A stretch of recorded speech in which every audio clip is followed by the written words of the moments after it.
The morning sky above New York turned purple when the alien ships appeared.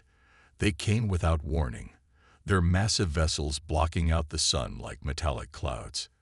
Professor James Miller watched from his laboratory window at the Central Research Institute, his coffee mug frozen halfway to his lips. "This can't be good," he muttered, watching as smaller ships broke away from the main fleet. The world had prepared for this moment, but not like this. Not on a quiet Tuesday morning. Military jets scrambled into the air, looking like tiny insects compared to the alien vessels. The world held its breath. News channels switched to emergency broadcasts, and millions watched as a beam of light shot down from the largest ship, projecting a hologram over the United Nations building. The alien that appeared looked almost like a tall human, except for its metallic blue skin and 4 arms. When it spoke, its words were automatically translated into every language on Earth. "People of Earth," the alien commander's voice boomed across the globe. "We are the Dominion.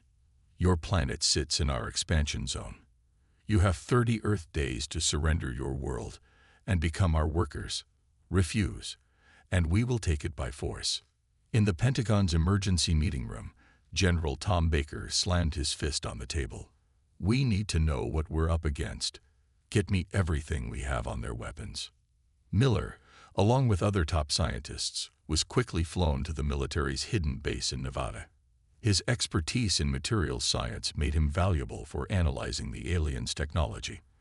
The military had managed to record detailed scans of the alien ships during their demonstration of power, where they had turned a small, uninhabited island in the Pacific into glass with a single shot. "Look at these readings," Miller said, pointing to his computer screen. His colleague, Dr. Ray Wilson, leaned in closer. "Their weapons are plasma-based, but there's something odd about the energy signature."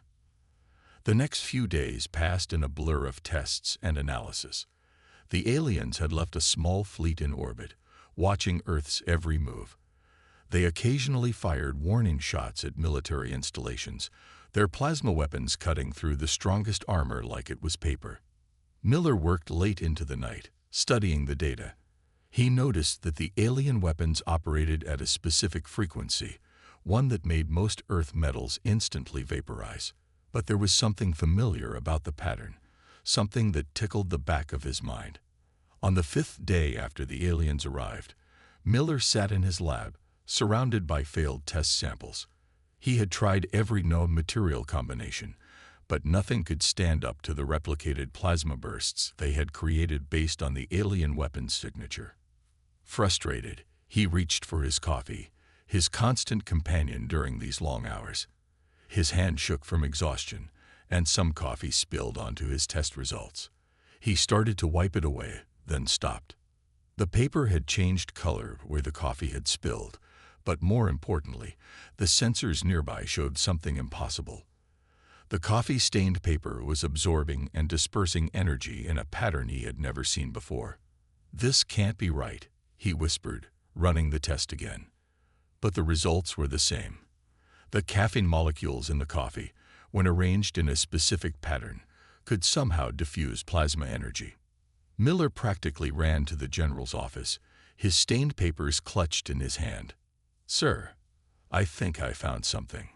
General Baker looked up from his war plans. "This better be good, Professor. We've got 25 days left before they start shooting." "Sir, it's not just good, it's impossible.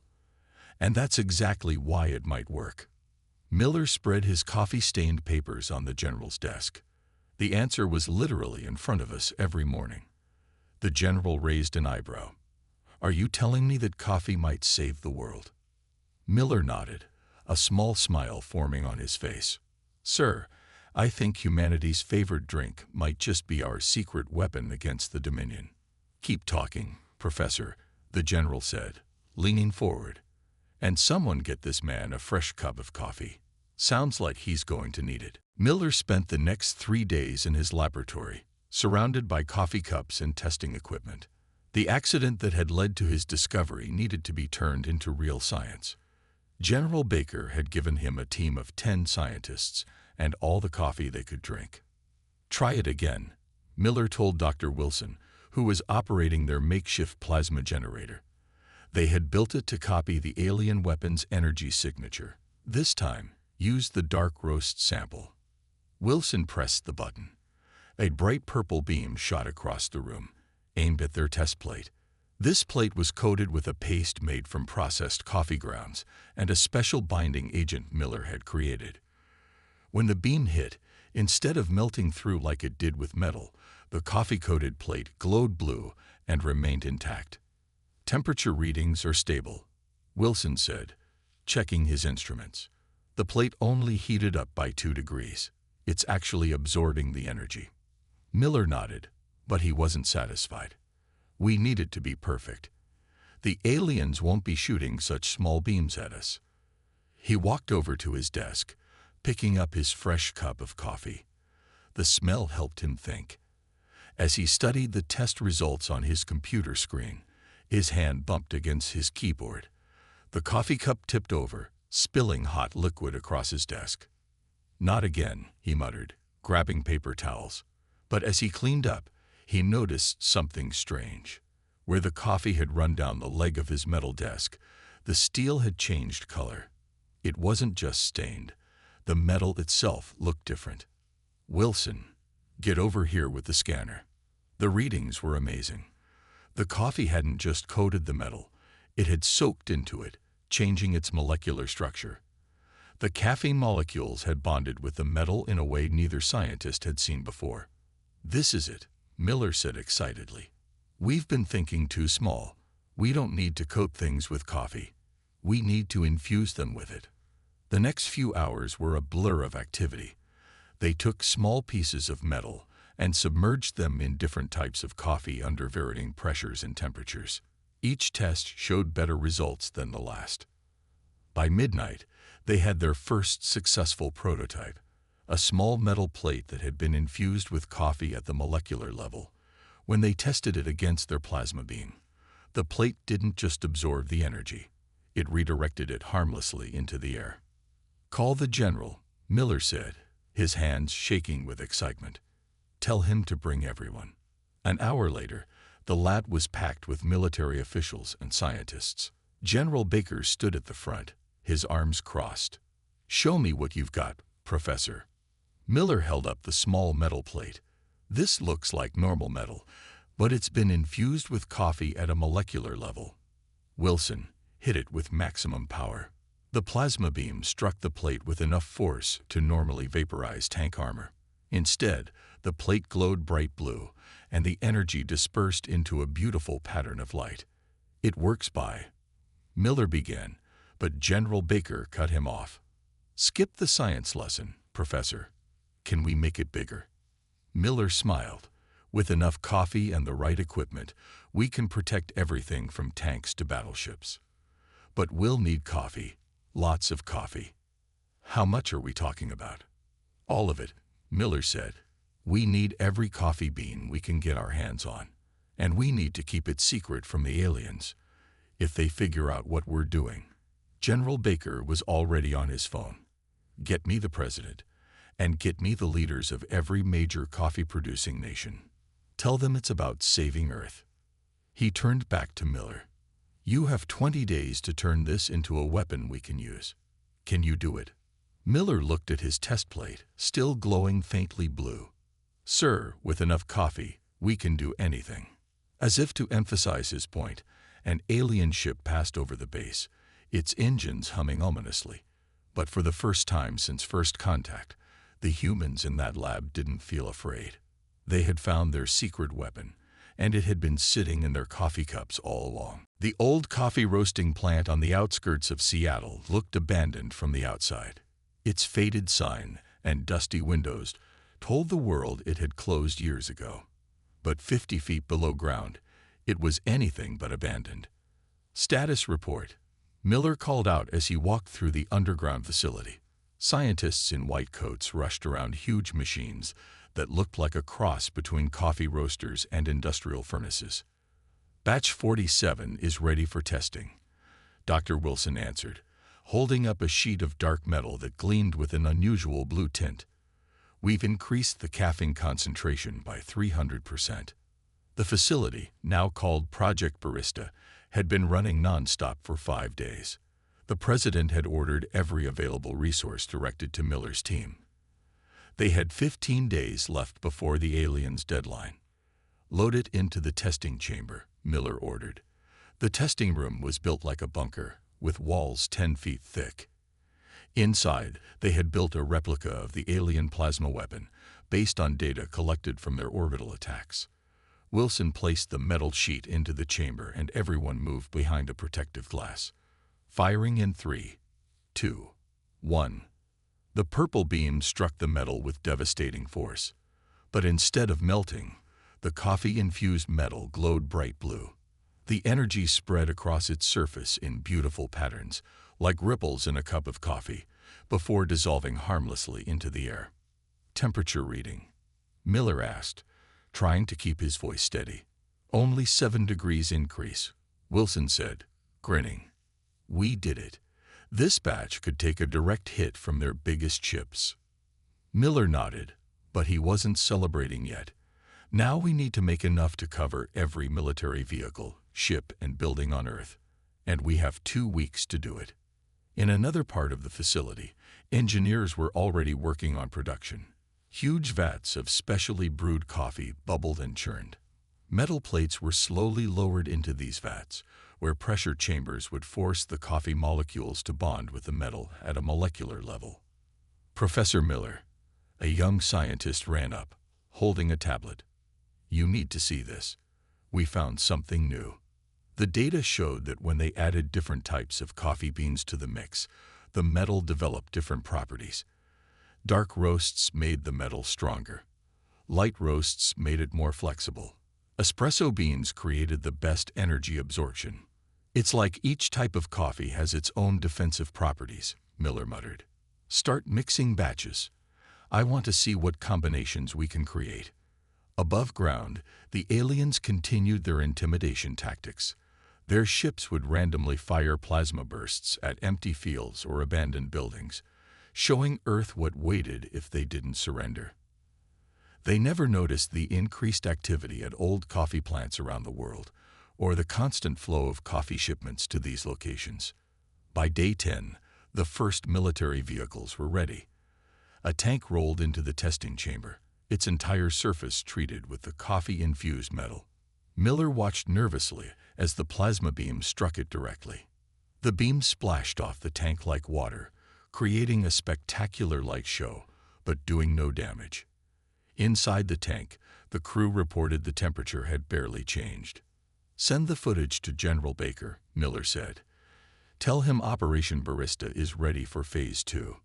That evening, as Miller finally sat down for a real break, he held up his coffee cup and smiled. Humanity had always faced its biggest challenges over cups of coffee. Scientists working late, soldiers staying alert, leaders planning strategy. Now, coffee wasn't just helping them solve the problem. It was the solution itself. His phone buzzed. A message from General Baker appeared. "First fleet of ships ready for treatment, starting tomorrow. Good work, Professor." Miller took a long sip of his coffee and looked at the remains of the alien plasma blast on the test chamber walls. In just a few days, Earth would reveal its secret weapon to the Dominion.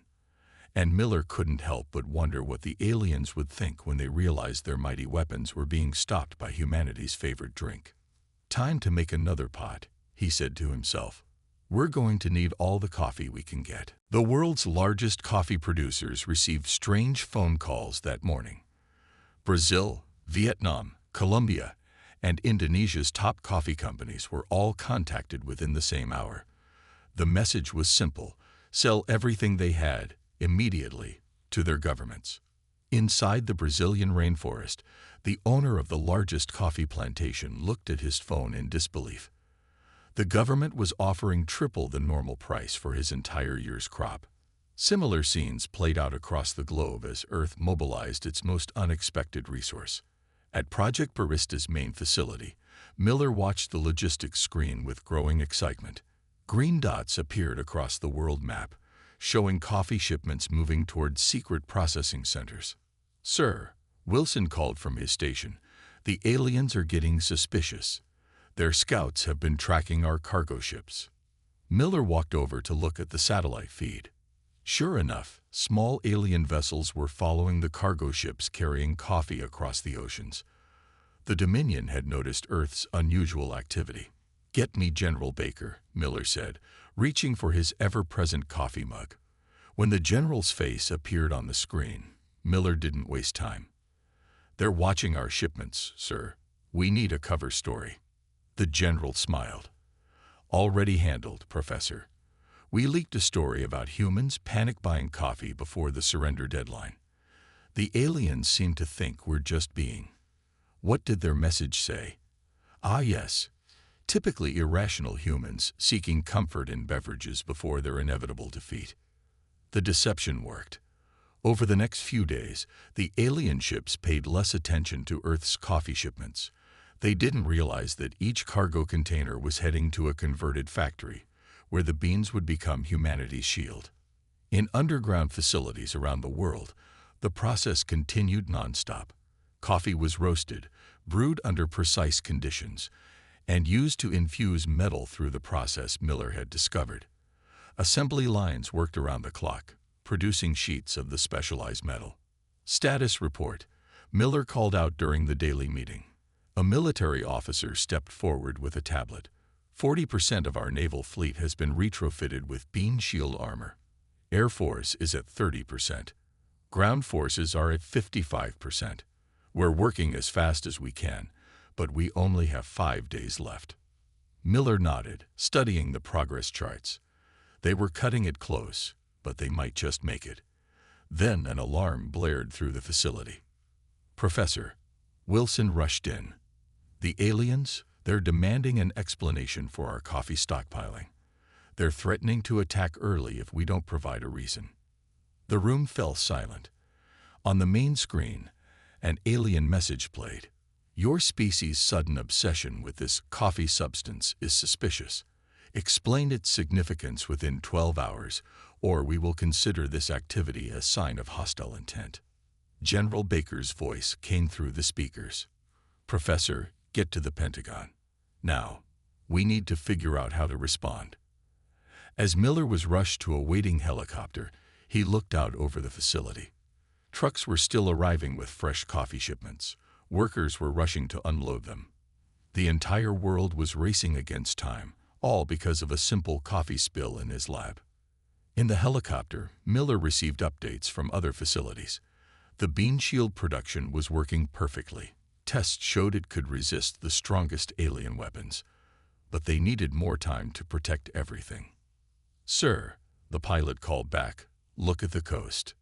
Miller looked out the window. Alien ships had appeared over the ocean, more than usual. They were moving into attack positions. Whether Earth was ready or not, it seemed the Dominion was done waiting. As the helicopter raced toward Washington, Miller pulled out his tablet and started typing. They needed a response for the aliens, something that would buy them just a little more time. The fate of Earth might depend on how well they could explain humanity's love for coffee to a species that had never tasted it. "Time for one last bluff," he muttered, looking at the alien ships in the distance. "Let's hope they buy it." The aliens didn't wait for Earth's explanation about the coffee. At exactly midnight, their ships launched a massive attack.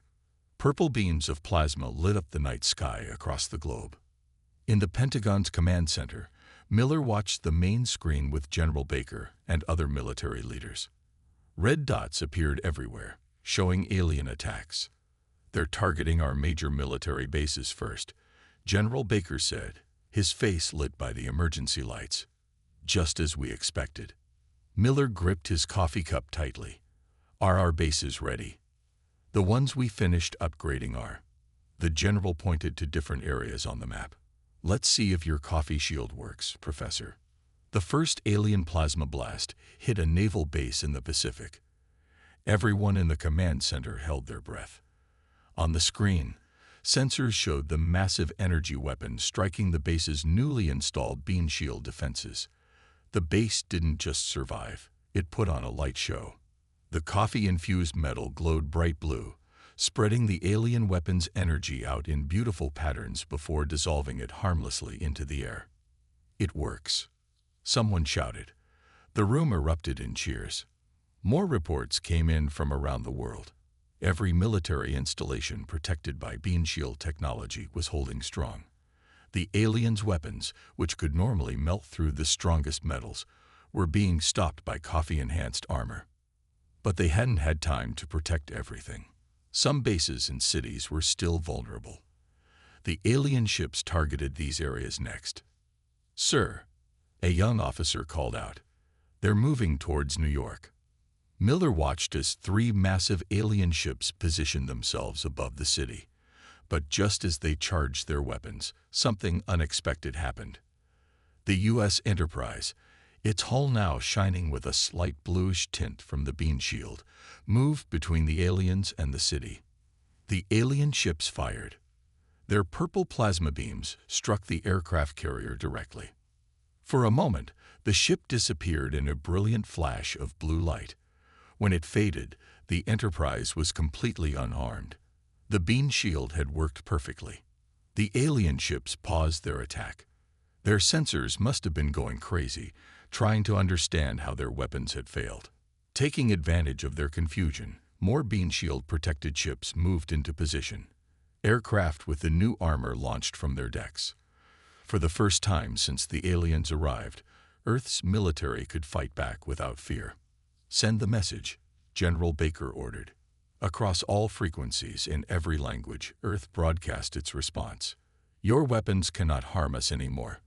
We suggest you reconsider your invasion plans." The alien ships retreated to higher orbit, regrouping with their main fleet. Their commander's hologram appeared above major cities again, but this time its voice carried a note of confusion. "How?" it demanded. "Our weapons are based on technology your species shouldn't understand for centuries. What have you done?" Miller stepped forward, coffee cup still in hand. The general nodded, and Miller spoke into the microphone. "We simply found a better way," he said, taking a sip of his coffee. "Sometimes the simplest solutions are the best ones." The alien fleet hung in the sky, seemingly unsure what to do next. Their most powerful weapons had been rendered useless by something they couldn't understand. In the command center, celebrations were cut short by new alerts. The alien fleet was moving again, this time bringing in larger ships. "They're not giving up," General Baker said. "They'll try something else." Miller nodded, already thinking ahead. "Then we need to move to the next phase." The beam shield was just the beginning. It's time to show them what else coffee can do. He looked at his research notes on his tablet.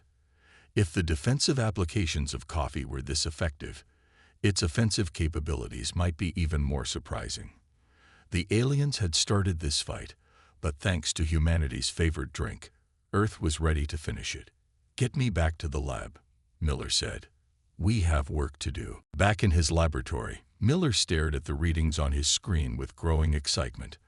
What they had discovered by accident was even more amazing than they first thought. "Look at this," he told Wilson, pointing to the data. "When we superheat the coffee grounds and compress them under extreme pressure, they don't just absorb energy. They can release it too." The 2 scientists worked through the night, processing coffee grounds in new ways.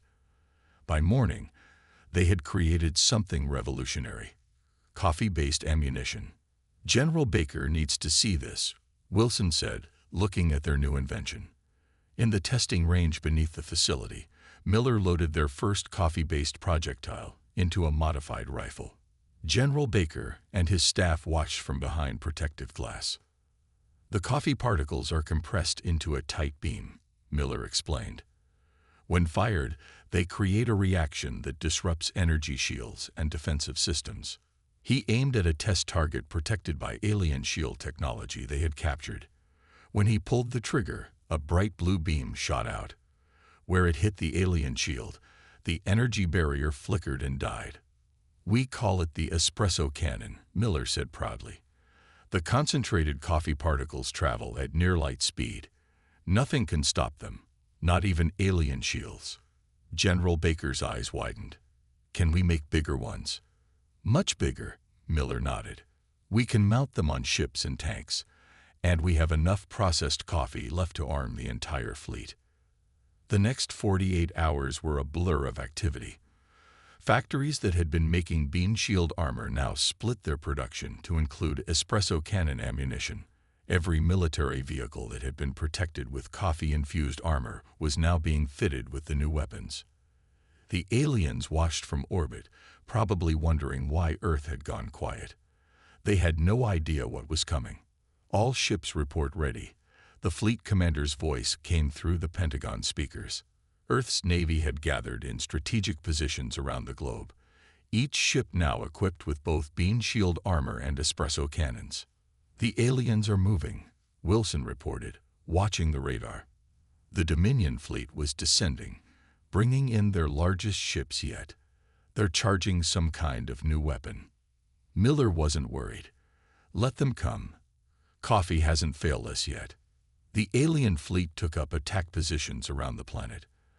Their commander's hologram appeared one last time.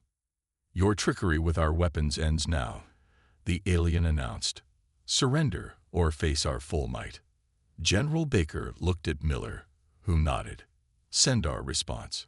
Every human ship, tank, and defensive position powered up their espresso cannons. The weapons hummed with a sound not unlike coffee percolating. This is Earth's response, General Baker transmitted to the alien fleet. You're not the only ones with new weapons. On his command, every espresso cannon fired at once. Thousands of bright blue beams shot skyward. The aliens, confident in their shield technology, didn't even try to dodge. That was their mistake. The coffee-based weapons cut through their shields like they weren't even there. Alien ships began losing power as their energy systems were disrupted by the concentrated coffee particles. Direct hits across the board, Wilson called out, reading the battle reports. Their shields are useless against the espresso cannons. The alien fleet fell into chaos. Some ships retreated immediately, while others tried to fight back. But their weapons couldn't penetrate the bean shields, and they had no defense against the espresso cannons. In the command center, Miller watched the aliens retreat with a small smile. He poured himself a fresh cup of coffee from the pot that had been keeping him going through all of this. Should we pursue? General Baker asked. Miller shook his head. They'll be back. But this time, they'll come to talk, not fight. After all, he lifted his coffee cup. I think we need to explain to them exactly what they've been up against. 3 days after the Great Battle, the alien commander's ship returned alone. This time, it carried no weapons, and its shields were powered down. The massive vessel hovered above New York, waiting.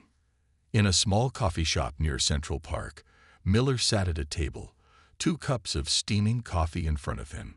General Baker stood nearby with security teams hidden throughout the building. Are you sure about this? The general asked. Miller nodded. They came to talk. Let's show them what humans do when we talk. The alien commander appeared in a beam of light, having to duck slightly under the coffee shop's ceiling. Its 4 arms were held open, showing it carried no weapons. The metallic blue skin that had once seemed threatening now looked almost nervous. I am Commander Tal of the Dominion, it said, looking at the small coffee shop with confusion. This is where Earth's leaders choose to meet. This, Miller said, gesturing to the chair across from him, is where we solve problems. Please, sit. The alien commander folded itself carefully into the chair, looking oddly out of place in the cozy coffee shop. Customers at other tables pretended not to stare, but everyone was watching. You defeated our most advanced weapons, Tal said, with a beverage. Miller pushed one of the coffee cups forward. Not just any beverage. This is coffee. And yes, we used it to create both the bean shield and the espresso cannon. Would you like to try some? The commander's sensors analyzed the drink. Finding no threats, it lifted the cup with one of its 4 hands and took a careful sip. The alien's eyes widened. All 4 arms froze in place. This sensation, it said. The taste, the energy, What is this? That's caffeine, Miller smiled. Humanity's fuel for innovation. We drink it every day. It helps us think, work, create. And now it helps us defend our world. The commander took another sip, longer this time. Our scientists are baffled. The molecular structure of this coffee. It's unlike anything we've encountered. When processed correctly, it can absorb and redirect energy in ways we thought impossible. Sometimes the greatest discoveries happen by accident, Miller said, drinking from his own cup. I spilled coffee on my work, and it led to saving Earth. The alien commander set down its cup, all four hands folded on the table. The Dominion has encountered thousands of species, conquered hundreds of worlds. None have ever stopped our weapons. None have ever turned a drink into both a shield and a weapon. Miller nodded. So, what happens now? We wish to trade, Tal said quickly, almost eagerly. The Dominion would offer significant technology in exchange for this coffee. Both the raw material and the processing technology you've developed.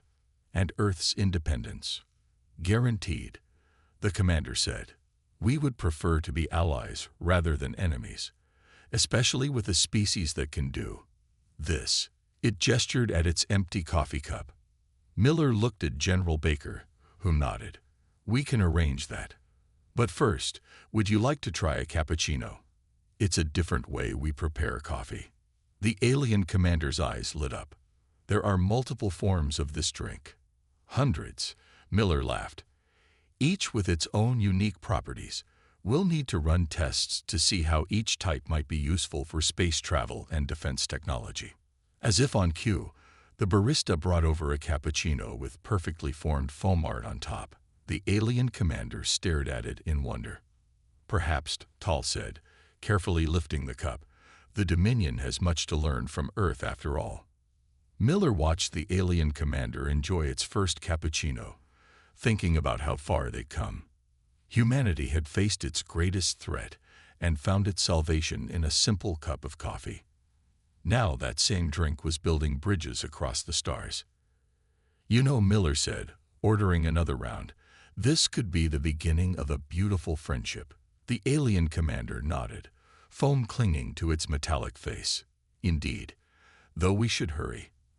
I need to report back to the Dominion fleet, and I believe I require more of this cappuccino for the journey.